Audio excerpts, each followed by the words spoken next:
Delilah Carter, 68, woke to the faint beeping of machines and the antiseptic scent that clung to every corner of the hospital room.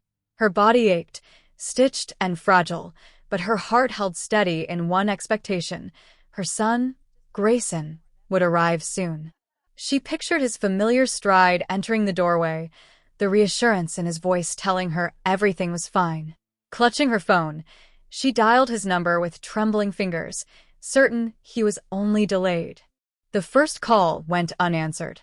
The second connected, but it was Belle's voice that slithered through the speaker, sharp, amused, dismissive. "Grayson's busy. Maybe find your own way home, Delilah." The line cut before Delilah could respond. She tried again, and this time Grayson himself picked up. Relief surged through her until she heard his laugh, shallow and embarrassed, as Belle mocked her in the background. He said little, only that he couldn't come, and then the call ended. Delilah lay back against the stiff pillows, her phone slipping to her lap. For the first time, the sterile whiteness of the hospital felt suffocating. A fissure opened inside her, a quiet, painful recognition that the bond she had nurtured for decades might not be as unshakable as she believed. In the echo of Belle's ridicule and Grayson's silence, Delilah felt the first crack of betrayal splinter through her heart. The morning light filtered through the blinds as the nurse entered with a clipboard and a practiced smile. "Your discharge papers are ready, Mrs. Carter. Will your family be arriving soon?" Delilah forced her lips into a curve that felt brittle, replying softly, "Yes, they'll be here any minute." The lie slid out smoothly, a shield to preserve what dignity she could. The nurse nodded, reassured, and bustled away, leaving Delilah alone in the too-quiet room. With slow, deliberate movements, she eased herself upright, every stretch of her stitched abdomen a reminder of fragility.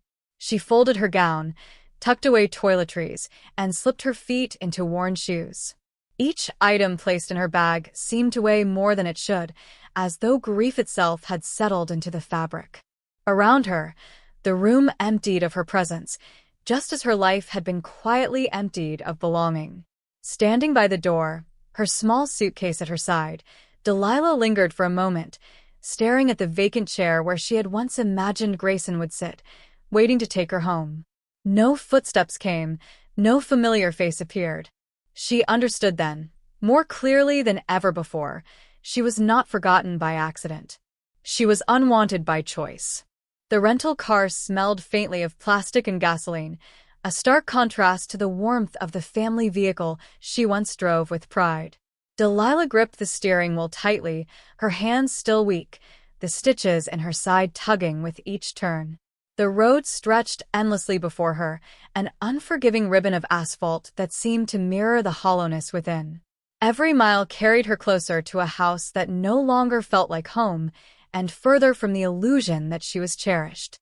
As she drove, memories rose unbidden. She saw herself younger, slipping off her engagement ring and pressing it into a jeweler's hand so that Grayson's tuition would be paid in full. The sparkle of the diamond had meant less than the sparkle in her son's eyes when his acceptance letter arrived. She remembered nights bent over his bedside, holding him as he whimpered through fevers and childhood injuries, whispering promises that she would always be there. Then came the memory that clung hardest, the solemn day she stood beside Thomas's casket, her heart breaking, yet her shoulders squared so her son could lean on her. She had been both mother and father from that day on, the pillar of a family she believed unshakable. Now, with the wind battering against the car windows and silence pressing in, Delilah realized she was driving not toward safety, but toward emptiness, carrying the weight of sacrifices that no one seemed to remember. The familiar outline of the house appeared at the end of the street, its white shutters and brick pathway just as she had left them. For a moment, Delilah allowed herself to breathe easier, imagining the comfort of her favorite armchair, the smell of lavender sachets in the linen closet. But as she reached the front door and slid her key into the lock, the metal refused to turn. She tried again, her pulse quickening, until the truth became undeniable. The locks had been changed. A shadow moved behind the curtains, And then the window cracked open just enough for Belle's voice to spill out, cold and deliberate. "You don't live here anymore, Delilah. It's better this way, for everyone." The words struck like ice water, leaving Delilah frozen on the porch with her small suitcase at her feet. At the top of the staircase, she glimpsed Grayson. For one fleeting second, his eyes met hers, and she silently begged for him to come down, to open the door, to be her son again. Instead, he hesitated, his jaw tight, then turned and disappeared into the hallway. The curtains closed, and with them, the last thread of home slipped from her grasp. Alone on the doorstep, Delilah felt the sting of exile pierce deeper than any scalpel ever could. The neon vacancy sign buzzed faintly as Delilah pushed open the door to a narrow motel room. The air smelled of old smoke and disinfectant, and the carpet was worn thin in the places where countless strangers had paced before her. She set her suitcase down beside the bed, the springs creaking as she lowered herself onto the faded quilt. The silence pressed in, heavy and unfamiliar, broken only by the hum of the air conditioner struggling against the night heat. For the first time in decades, she had no one waiting for her, no home to return to. Her hands rested on her lap, trembling from exhaustion, yet her eyes remained clear, sharp with a new kind of resolve. She replayed Belle's words, Grayson's silence, that turned back at the stairs. Pain gnawed at her, but beneath it was something harder, forged in betrayal. She leaned forward, whispering into the stillness, her voice carrying both grief and determination. "If they change the locks," she said softly, "I will change everything else." The words hung in the air, a vow that turned the stale motel room into the birthplace of something unbreakable, her fight to reclaim herself.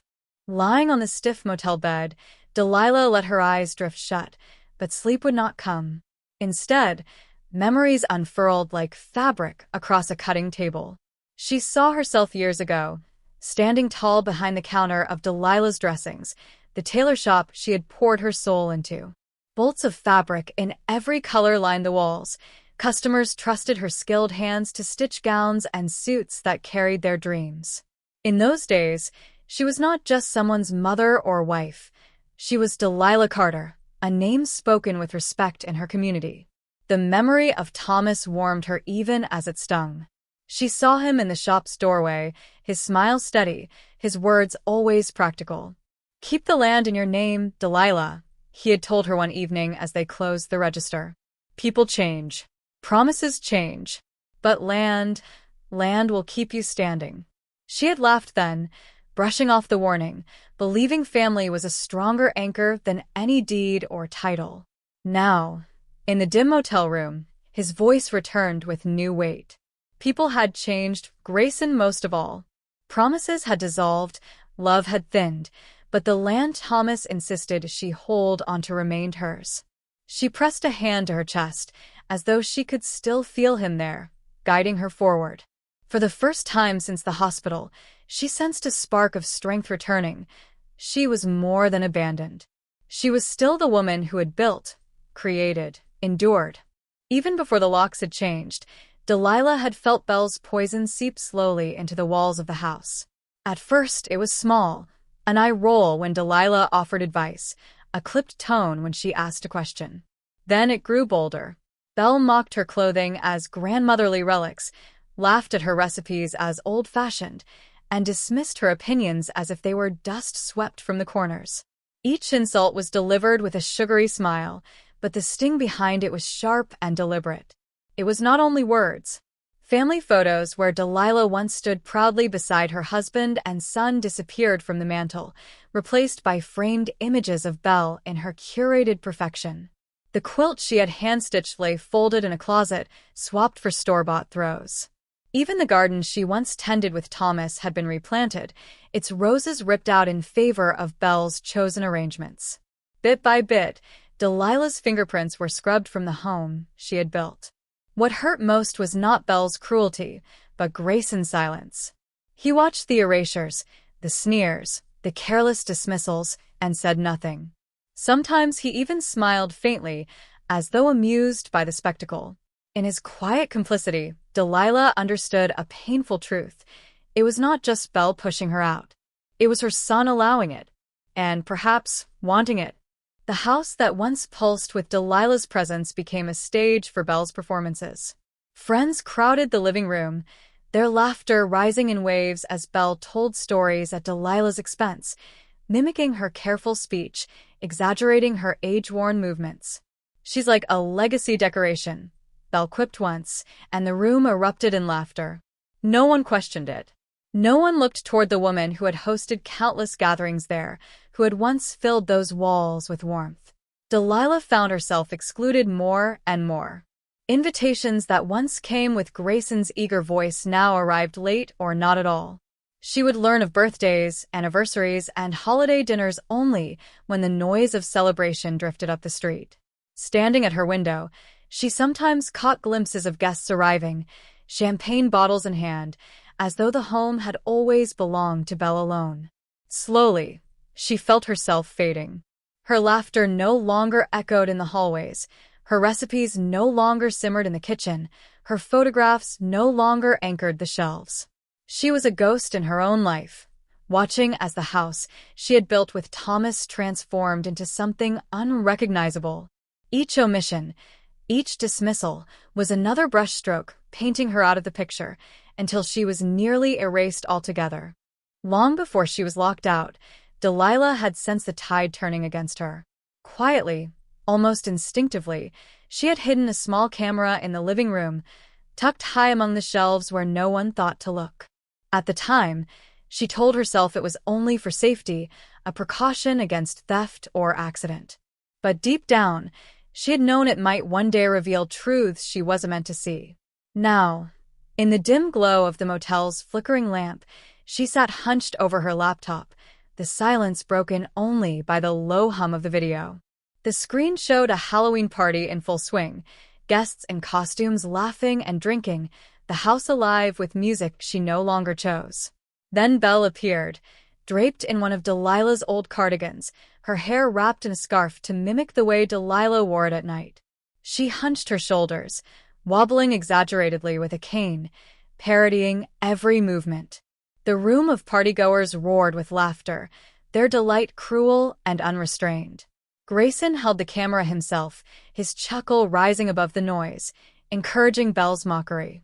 For Delilah, the sight was worse than the changed locks, worse than the erased photographs. Here was her son, her boy she had carried, protected, sacrificed for, filming her humiliation and finding joy in it.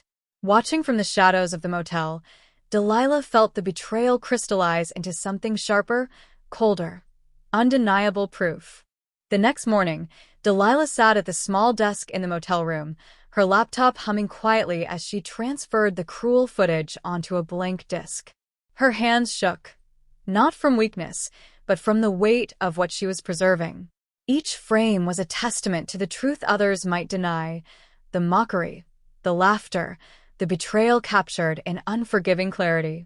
When the process was done, she slipped the disc into a plain envelope and held it close to her chest, as though it were both weapon and shield. She drove across town to Eloise's cottage, a place that smelled of lavender and old books, a refuge she had turned to in quieter times. Eloise opened the door before Delilah could knock, her sharp eyes softening with concern. Without a word, Delilah placed the envelope in her friend's hands. "Keep this safe," she said, her voice steady despite the ache inside. Eloise nodded without hesitation, slipping it into her desk drawer as though it were the most natural request in the world. With that step taken, Delilah began to plan carefully. No longer would she rely on the fragile hope of kindness. Now she would rely on evidence, on allies, on protection that could not be erased by Belle's sneer or Grayson's silence. For the first time in weeks, she felt her spine straighten, her breath deepen. She was not only surviving, she was preparing. And preparation meant power. The bank lobby was quiet, its polished marble floors echoing faintly with each of Delilah's careful steps. She approached the counter, presenting the worn key Thomas had entrusted to her years ago. The clerk guided her into a private room, where the heavy door of the vault groaned open to reveal rows of boxes that seemed to guard lifetimes of secrets. With steady hands, Delilah slid the key into the lock of her own box and pulled it free. Inside lay a small stack of documents, yellowed slightly with age, but preserved with precision. Among them was the one that mattered most, an amendment Thomas had drawn up with his lawyer not long before his passing. Delilah unfolded it slowly, her eyes tracing the familiar, deliberate handwriting and the notarized seal. The clause was clear. In the event she was abused, abandoned, or disrespected, she held full authority to revoke inheritance rights and reclaim every asset tied to the estate. Her chest tightened as she remembered Thomas's voice the day he placed the key in her hand. One day, you may need protection from those you least expect. Let this be my shield for you. At the time, she had dismissed it as unnecessary, confident that love would hold her family together. Now, sitting in the bank's silent chamber, she realized his foresight was her salvation. With the amendment secure in her purse, Delilah rose from the table with new resolve. Her husband's shield was now her sword. Delilah found herself standing outside a modest law office tucked between a bakery and a bookstore, its brass sign reading Mendoza and Associates. She hesitated only a moment before pushing the door open, the bell above chiming softly. The waiting room smelled faintly of fresh coffee and paper, a scent that carried her back to the days when she was still stitching gowns for clients. Behind the reception desk, a young woman looked up, her eyes widening in recognition. "Mrs. Carter," she said, rising to her feet. It was Ava Mendoza, no longer the uncertain teenager Delilah remembered, but a poised attorney in a tailored suit. Years ago, when Ava's family couldn't afford a proper dress for her graduation, Delilah had worked through the night to make one, refusing payment. Now Ava crossed the room quickly, clasping Delilah's hands with genuine warmth. "What brings you here?" Delilah explained slowly, carefully, her voice measured though her heart ached with every detail. She spoke of the changed locks, the erased photographs, the cruel party, and finally, the proof she had gathered. Ava listened intently, her expression sharpening with each revelation. When Delilah finished, silence hung for a moment before Ava straightened, determination in her eyes. "You stood by me when I had nothing," she said firmly. "Now it's my turn. We will take this to court, and we will fight. You're not invisible, Mrs. Carter. Not anymore." The courtroom buzzed with a low hum of whispers as Delilah entered, her step slow but steady. Ava walked beside her, carrying a folder thick with evidence, while Eloise sat in the gallery, her gaze fierce with loyalty. Across the aisle, Grayson and Belle whispered to their attorney, Belle's smugness thinly veiled, Grayson's face tight with unease. For a moment, Delilah almost faltered. This was her son, her own flesh and blood, but then the memory of the motel's silence steadied her spine. One by one, Ava presented the evidence. The mocking Halloween video flickered across the courtroom screen, Belle staggering in her cruel impersonation while Grayson's laughter rang out as he filmed. Gasps rippled through the room. Delilah's journals followed, pages filled with entries of isolation and humiliation, her words a record no one could erase. Finally, Eloise and a few neighbors testified, recounting the gradual erasure of Delilah's presence from her own home. Each piece fell into place, a mosaic of betrayal too sharp to deny. When it was her turn to speak, Delilah rose slowly, gripping the edge of the stand. Her voice was soft, but it carried through the silence that had fallen over the room. "I was not invisible," she said, her gaze steady on the judge. "I was, and still am, someone worth respecting." The words hung in the air like a bell tolling, undeniable and unshakable. In that moment, Delilah was no longer the woman abandoned at a hospital bed. She was the woman reclaiming her name, her dignity, and her place in the world. The courtroom was hushed as the judge shuffled the papers before him, his expression grave, deliberate. Delilah sat with her hands folded in her lap, her heart pounding against her ribs. Belle leaned forward in her seat, her lips pressed thin with impatience, while Grayson stared at the floor, shoulders hunched beneath the weight of shame. The air seemed to thicken until every breath felt suspended, waiting for the gavel's strike. At last, the judge's voice rang out, steady and unyielding. He ruled that Delilah was to retain full rights to her home and land, while Grayson and Belle were ordered to vacate the property immediately. They were to pay damages for emotional distress and were legally required to keep their distance from her.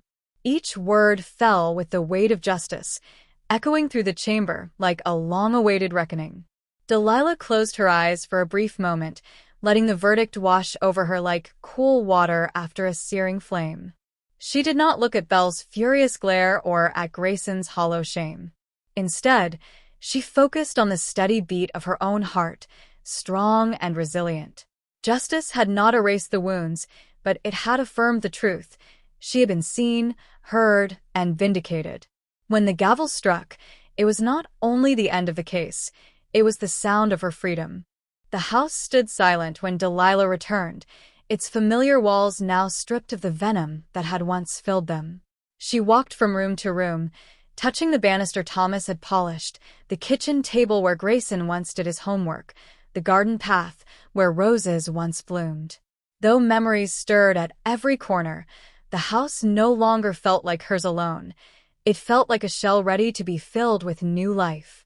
In the weeks that followed, Delilah met with representatives of a local foundation dedicated to supporting elderly women who had been abused or abandoned. Papers were signed, hands were shaken, and the deed was transferred. Her home, once the site of betrayal, would now be a sanctuary. She gave it a name that came to her in a quiet moment of reflection, Maison of Quiet Courage. It would be a place where broken spirits could mend, where forgotten voices could be heard again. Standing before the house on the day of its dedication, Delilah felt no sorrow in letting go. Instead, she felt pride swell in her chest. What had been taken from her had been transformed into something greater, a haven not of exile, but of strength. The house would no longer carry the echoes of mockery, but the laughter, resilience, and courage of women who, like her, refused to be erased. Maison of Quiet Courage soon filled with voices, soft at first, tentative, like birds testing their wings after a long storm. Women arrived carrying their scars, some with bruises that had faded to shadows, others with wounds that could not be seen but lingered in their eyes. They shared their stories over cups of tea at the kitchen table, their words weaving a tapestry of survival and loss.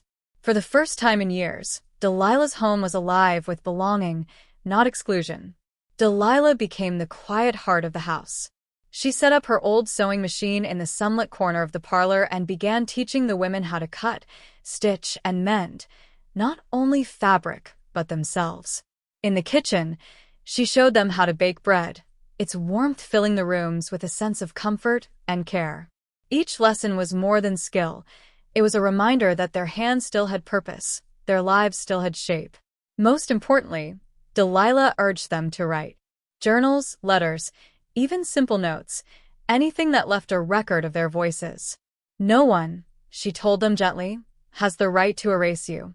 Leave your words behind, and they will outlast cruelty. Watching the women lean over their pages, pens moving with newfound determination, Delilah saw the house become what she had always hoped. Not just shelter, but a place where new stories could be written, stronger than the ones that tried to break them. News traveled quickly. Belle, once so polished and admired, found herself shunned at gatherings where she had once reigned. Whispers followed her into shops and cafes, the Halloween video and court ruling leaving her reputation in tatters. Grayson, adrift in the wreckage of his own choices, withdrew into silence, unable to escape the shadow of what he had allowed. Their lives, once gilded with false pride, unraveled thread by thread. Meanwhile, Maison of Quiet Courage blossomed. Its walls rang with laughter, its rooms alive with the hum of women learning, healing, and rebuilding. Delilah moved among them with quiet grace, her days filled with teaching stitches, recipes, and words. At night, she sat at her writing desk, her pen gliding across the page, recording not just her own journey, but the voices of those who had joined her. One evening, as the house settled into stillness, Delilah set down her pen and looked at the pages before her. The woman who had once been abandoned at a hospital, mocked in her own home, and locked out of her life had not vanished. She had transformed. She whispered into the quiet, her words steady and certain. I am not erased. I am rewritten. And every word is my own. Thank you for watching. If Delilah's journey touched your heart, don't forget to like this video, subscribe to the channel, and share it with others, so together, we can keep telling stories that must never be erased.